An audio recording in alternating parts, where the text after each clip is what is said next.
الحمدللہ رب العالمین الصلاۃ والسلام علی رسول الکریم اما بعد اعوذ باللہ من الشیطان الرجیم بسم اللہ الرحمن الرحیم قد افلح من تزکیٰ صدق اللہ العظیم۔ عزیز ترین خواتین و حضرات، میں ابھی آپ کے سامنے پاکی اور صفائی کے موضوع پر اظہار خیال کروں گا۔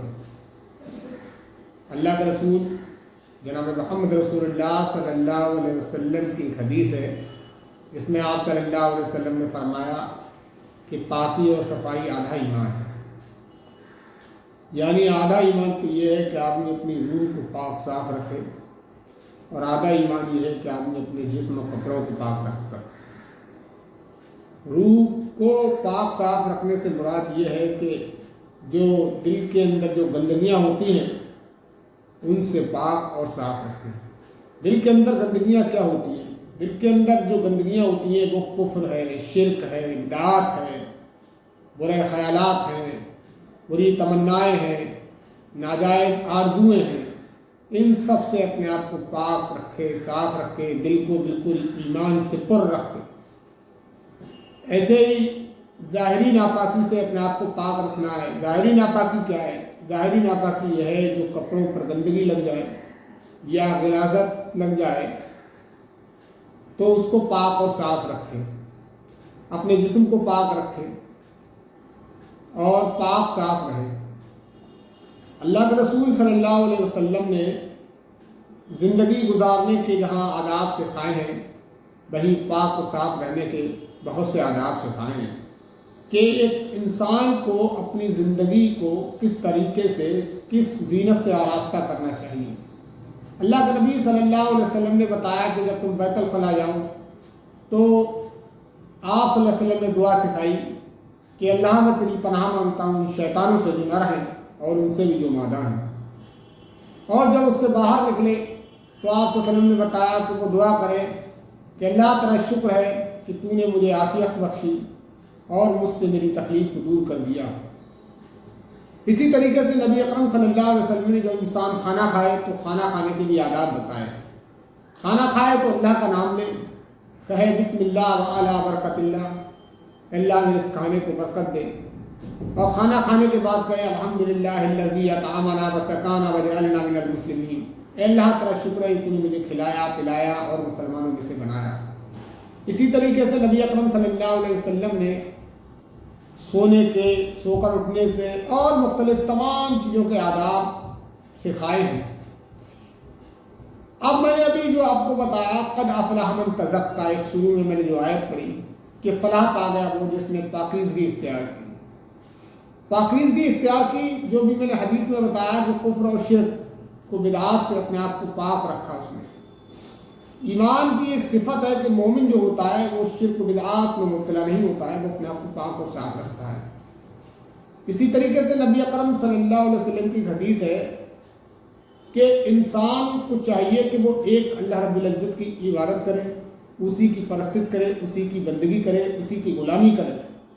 یہ روح کو پاک صاف رکھنے کی ایک علامت یہ بھی ہے کہ انسان صرف اللہ کا بندہ بن کر رہے اور اسی سے دعائیں مانگے، اسی سے اپنے مطالبات رکھے، کیونکہ اللہ ہی ہے جو بندگی کے لائق ہے، دعاؤں کو سننے والا ہے۔ تو یہ انسان کے اندر ایک صفت یہ ہونا چاہیے کہ وہ صرف اور صرف اللہ سے مانگے، جس سے اس کا روح پاک اور صاف رہے گی، اور جسم کو بھی اللہ کے رسول صلی اللہ علیہ وسلم فرمایا پاک اور صاف رکھو کہ دیکھنے والا آپ کو کہے کہ سلیقے مند انسان ہے، ایک پاک صاف انسان ہے، اس کے کپڑے اچھے رہتے ہیں، اور ایسے لوگوں کی عزت بھی انسان کرتا ہے۔ گندے اور ملچ لوگوں کو انسان رسپیکٹ نہیں دیتا ہے، ان سے گھن کھاتا ہے، دور بھاگتا ہے۔ اسی طریقے سے نبی صلی اللہ علیہ وسلم نے منہ کو صاف کرنے کی بھی بڑا تلقین فرمائی ہے۔ ایک حدیث کے اندر آتا ہے کہ نبی اکرم صلی اللہ علیہ وسلم نے فرمایا کہ اللہ کے جو محبوب بندے ہوتے ہیں ان کی جو نشانیاں ہوتی ہیں ان میں سے ایک نشانی یہ بھی ہے کہ وہ مسواک کرتے ہیں۔ اللہ کے نبی صلی اللہ علیہ وسلم فرمایا مجھے اپنی امت کی تکلیف کا ڈرنا ہوتا تو میں ہر نماز میں مسواک کو جو ہے فرض کر دیتا۔ تو منہ کو بھی صفائی رکھیے، کیونکہ جب ہم کسی سے گفتگو کرتے ہیں، بات چیت کرتے ہیں تو زبان منہ کے اندر سے کوئی بدبو اور گندگی کی بو نہیں آنا چاہیے۔ اسی طریقے سے جب انسان چلے زمین پر چلے تو پیروں میں جوتا یا چپل ہونا چاہیے. نبی اکرم صلی اللہ علیہ وسلم نے طریقہ سکھایا کہ پہلے دائیں پیر میں چپل پہنیے پھر بائیں پیر میں پہنیے، جب اتاریں تو بائیں اتاریں پھر دائیں اتاریں. اسی طریقے سے نبی اکرم صلی اللہ علیہ وسلم نے جو ہے آداب سکھائے راستے میں چلنے کے، کہ جب راستے میں آدمی چلے تو اپنی سائڈ سے چلے، راستے میں کوئی تکلیف دہ چیز ہے تو اسے ہٹا دیں. راستے میں قضائے حاجت کے لیے بیٹھے تو ایسی جگہ نہ بیٹھے جہاں لوگ آرام کرتے ہوں، کسی سایہ دار درخت کے نیچے نہ بیٹھے، ایک ایسی جگہ بیٹھے جو ہے اس چیز اس بیت الخلاء یہ جو قضائے حاجت کرنے کی جگہ ہو یا وہاں کی جا سکتی ہو، ایسی جگہ پر نہ کرے جہاں پر انسان کو جو ہے اندیشہ ہو کہ یہاں پر کوئی اٹھتا بیٹھتا ہوگا، یہاں پر کوئی آرام کرتا ہوگا، یہاں پر مسافر ٹھہرتے ہوں گے، جس سے کہ گندگی پھیلے، بدبو آئے، اور جب گندگی پھیلتی ہے تو اس سے بیماریاں بھی پھیلتی ہیں.